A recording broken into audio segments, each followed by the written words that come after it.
Con Eduardo Mangarelli vamos a tener una clase abierta. ¿Cómo te va, Eduardo? Encantado de estar charlando contigo. Vamos a aprender mucho. Los alumnos que tenés aquí en el estudio y mucha gente que está mirando esto.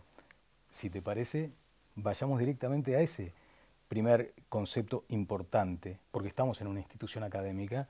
¿De qué forma se incorpora la inteligencia artificial a los procesos de formación, procesos educativos, de creación, de innovación, al aula? ¿Cómo lo incorporás?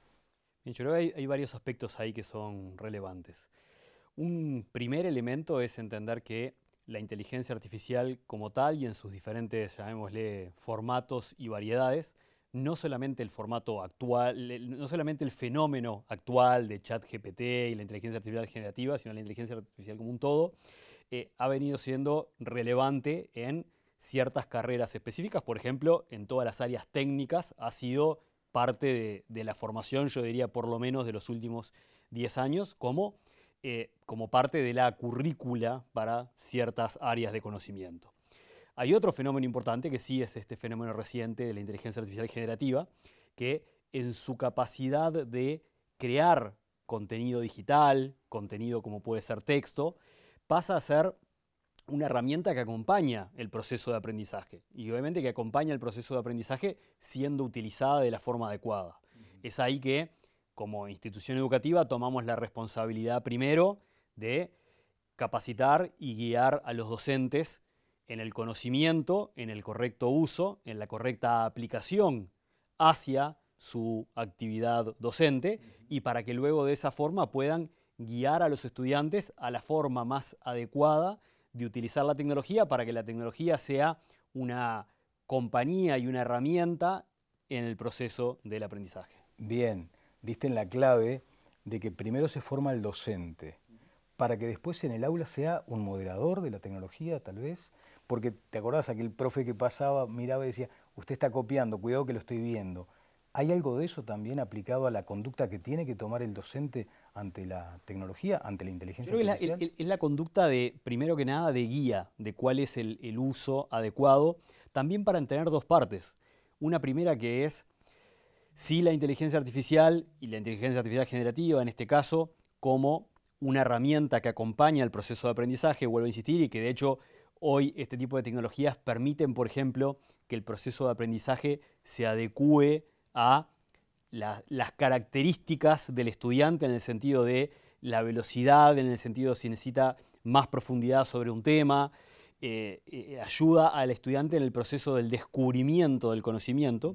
Y hay una segunda componente muy importante y particularmente relevante cuando lo vemos desde la mirada universitaria, que es ese tipo de herramientas son las que va a necesitar en su realidad en el mercado laboral. Entonces, tiene que ser parte de esa incorporación también el conocer esas herramientas que van a hacer, de hecho ya lo hacen a una cantidad de profesiones, en el día a día de su actividad laboral, con lo cual es parte del conocimiento que tiene que adquirir. Con ese razonamiento puede existir la duda de que se te atrofie, si corresponde el término, esa capacidad del análisis, del estudio. ¿Hay riesgo de eso? ¿De que el alumno se valga de la inteligencia para resolver sus problemas académicos en forma más sencilla, si querés? Yo creo que riesgo hay.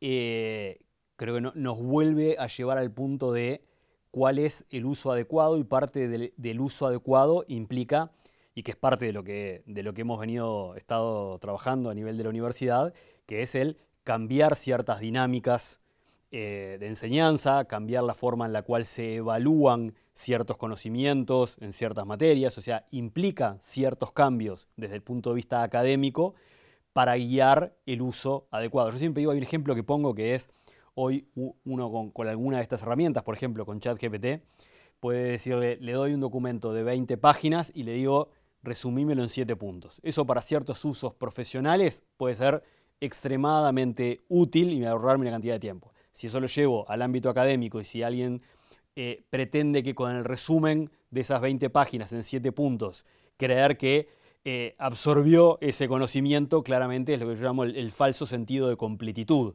Me creo que por entender esos ciertos puntos entendí de las 20 páginas de ese artículo, de ese libro, cuando en realidad ese resumen claramente me está dando una mirada limitada. Entonces, el encarar el tema del falso sentido de completitud creo que es un punto sumamente relevante. Sí, está bien, porque además, obviamente, la inteligencia artificial generativa probablemente te pueda armar tu tesis, pero después cuando el mercado te demande conocimiento vas a quedar en falso, probablemente. Eso sin duda, y como decíamos, eso lleva también al rever y ajustar alguno de los procesos de evaluación para asegurar de forma correcta la autoría. Iba a empezar con esta pregunta, ¿qué no es? Porque probablemente te pregunten con mucha frecuencia, ¿qué es la inteligencia artificial? Todavía todos estamos muy interesados en conocer más. ¿Qué no es la inteligencia artificial? Bueno, lo primero que diría es que no es perfecta. Es decir, muchas veces, vuelvo al ejemplo de ChatGPT, que ha sido de alguna forma el gran generador de que esto sea un tema de conversación, la elocuencia no implica correctitud. Es decir, el hecho que nos dé respuestas sumamente elaboradas, elocuentes y desarrolladas no quiere decir que la respuesta sea ni perfecta ni correcta. Esto de hecho nos invoca la importancia del sentido crítico y del sentido de validación. Nuevamente nos conecta rápidamente con la educación porque implica que cualquier respuesta que nos dé está en nosotros el validar, el verificar y el aplicarle el sentido crítico para ver si es la respuesta correcta y qué uso le damos a dar esa respuesta. Entonces una primera respuesta sería, ¿qué no es? No es perfecta. Bien, ¿qué otra cosa no es? ¿Qué otra cosa no es? Bueno, no es un sistema que tenga sentimientos. Yo diría que no tiene conciencia e intencionalidad, para empezar.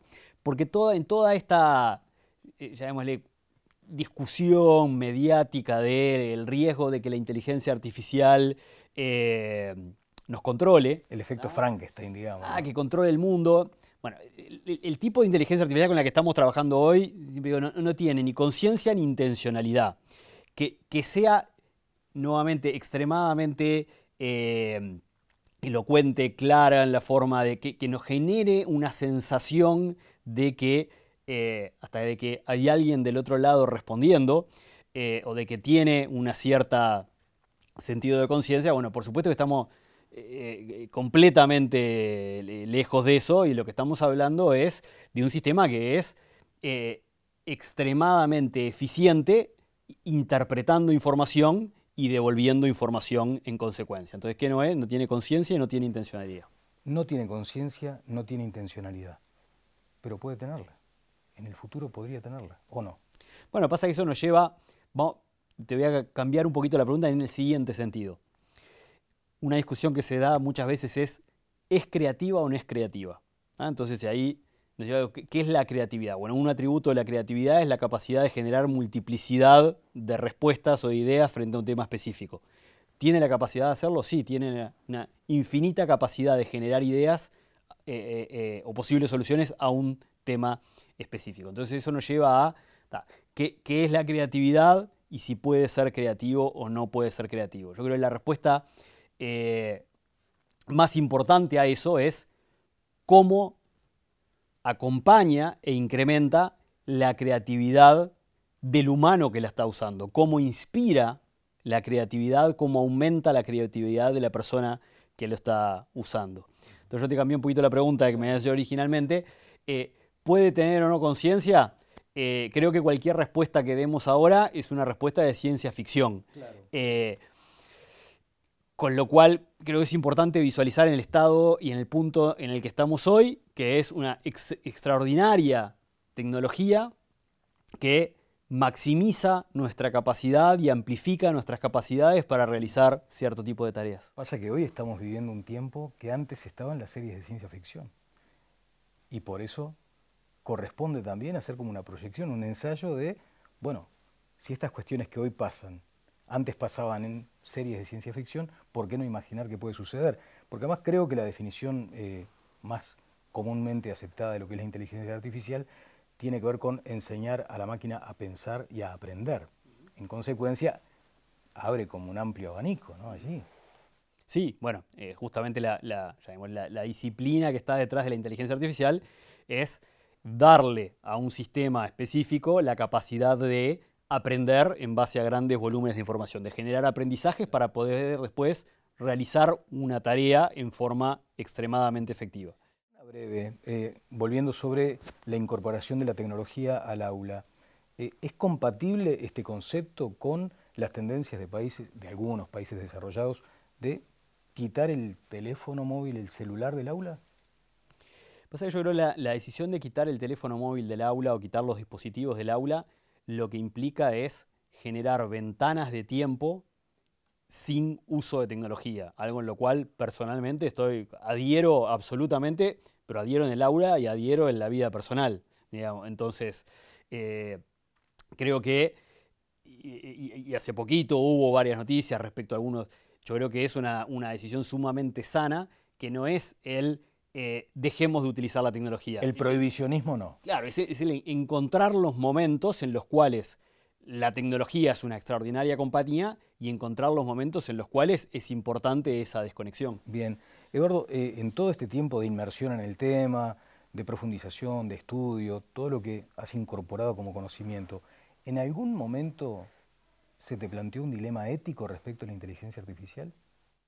Bueno, te lo voy a contar con un caso que es llamémosle un problema abierto de discusión, que es en los autos autónomos y en el fenómeno de los autos autónomos, que hoy ya en diferentes industrias son una realidad. Por ejemplo, en el agro, las máquinas cosechadoras que funcionan de forma autónoma son una realidad. Claramente en las calles es un tema más complicado, pero hay varias ciudades donde hoy hay vehículos autónomos, obviamente que implica cierta señalización, etc. Pero volviendo a tu pregunta, el desafío ético que se presenta es el siguiente. El vehículo, en el momento que está manejando en forma autónoma, si se le cruza a una persona y tiene que tomar la decisión de seguir de largo y atropellar a la persona, o salirse de la ruta y poner en riesgo a la persona que va adentro del vehículo, ¿qué hace? Este es un problema sin solución. O sea, hay N discusiones éticas respecto a qué es lo que debería hacer, cuando en definitiva está teniendo que decidir entre dos vidas humanas. Entre dos vidas. Y es más, esto lo puede hacer más complicado porque te puede decir, bueno, en realidad si no es una persona la que va cruzando la calle, son 3 personas que van cruzando la calle, ¿qué tiene que decidir?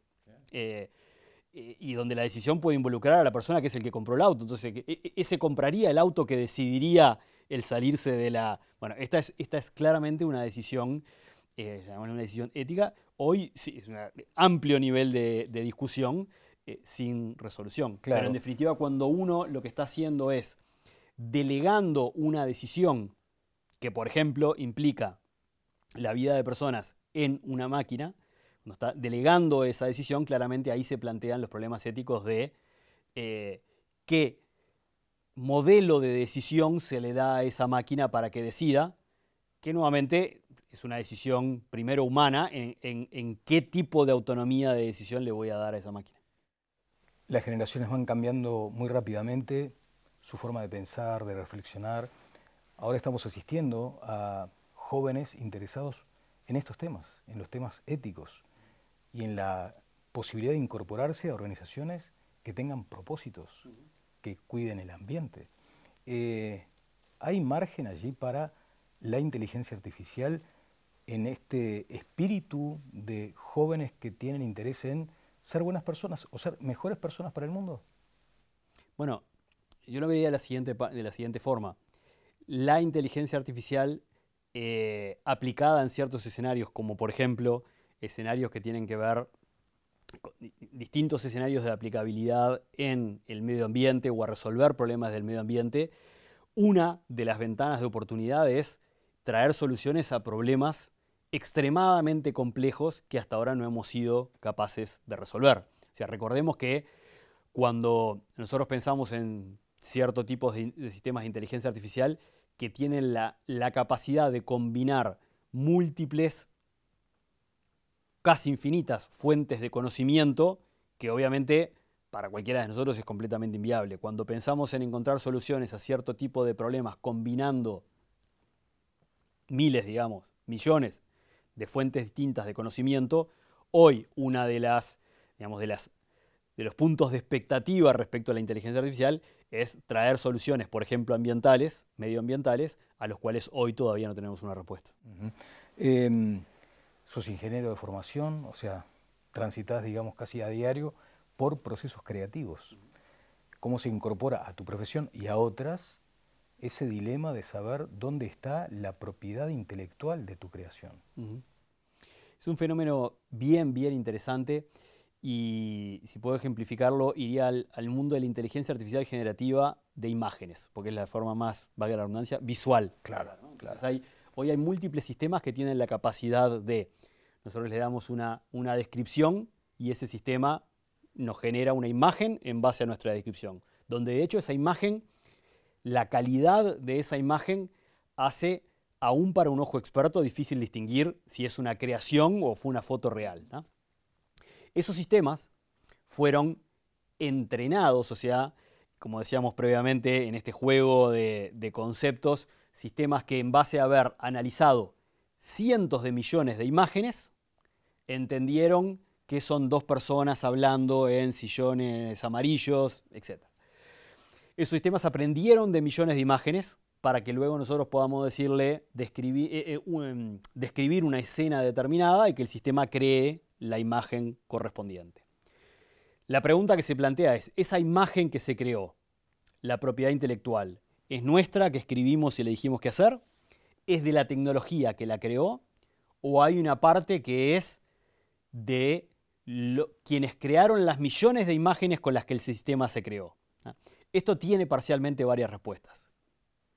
¿Por qué? Por ejemplo, tecnologías como una de las tecnologías que hace esto se llama Midjourney. Midjourney es una tecnología por la cual nosotros para usarla tenemos que pagar por ella. Que alguien la creó. Que alguien la creó. Una persona la creó. Claro, que alguien la creó. Nosotros cuando pagamos por ello y aceptamos los términos y condiciones, lo que Midjourney dice es, la propiedad intelectual de lo que generes es 100% tuya. Nosotros que creamos la tecnología y que te creamos la imagen, nuestro negocio es que nos pagues por hacerlo. Nuestro negocio no es la propiedad intelectual. Y lo que Midjourney dice es, todas las imágenes con las cuales nuestro sistema se entrenó eran imágenes que no tenían propiedad intelectual. Con lo cual, en ese caso, estás cubierto. Pero vamos a otro ejemplo. Hay otra de las tecnologías que se llama Stable Diffusion, que hoy tiene una acción legal abierta, un juicio abierto, porque un banco de imágenes le dice a Stable Diffusion, vos te entrenaste con imágenes nuestras que tenían propiedad intelectual.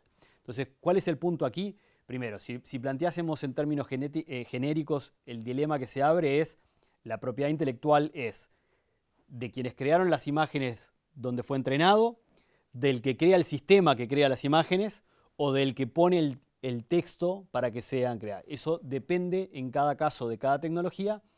Lo ilustro con un ejemplo más, que es Adobe, que es la empresa que desarrolla Photoshop, una de las aplicaciones más utilizadas por diseñadores y diseñadores gráficos. Acaban de lanzar una tecnología hace 5 semanas atrás que tiene la capacidad de generar imágenes, y cuando lo anunciaron, la tercera frase que mencionaron en el momento que lo anunciaron fue: todas las imágenes con las que está entrenada son imágenes que nosotros tenemos la propiedad intelectual y le aseguramos a nuestros clientes que la propiedad intelectual de lo generado es de quien la generó. Con lo cual hacen de eso un tema sumamente relevante. La importancia de la letra chica, entonces, ¿no? Que habrá que observar con atención. Eduardo, finalmente, Lucero se llama tu niña de 12 años. 12 años. Y seguramente en algún momento te va a preguntar, papá, ¿para dónde voy? ¿Qué hago? ¿Qué haré? ¿Qué estudiaré? ¿Qué me aconsejás? Y ahí... Bueno, yo creo que seguro hay una respuesta como padres que vamos a coincidir, que es lo que te haga feliz es la primera parte. Creo que la segunda parte, que es una conversación que tenemos a menudo, es cualquier cosa que vayas a hacer, que vayamos a hacer, creo que la componente del esfuerzo, de aplicarle creatividad y sobre todo del sentido de la curiosidad, el sentido de lo que vayas a hacer, hacelo con pasión. Yo creo que la pasión tiene mucho que ver con la curiosidad, para entender, para ir a más, porque creo que son características, al final de cuentas, para ser bueno, para ser muy bueno en lo que uno quiere hacer. De hecho, estas características que estoy describiendo son las que les diría, obviamente que les diría a cualquier niño en etapa de formación, pero también se lo diría a cualquier adolescente y se lo diría también a cualquier adulto. De hecho, yo siempre digo, creo que esta es una etapa terrible para el curioso. Claro. Porque la cantidad de información disponible y la forma de disponibilidad del conocimiento lo hace extraordinariamente complejo para el curioso. Muchas gracias, Eduardo. Encantado de haber conversado como siempre, Daniel. Eduardo Mangarelli pasó por este ciclo de Sobresalientes.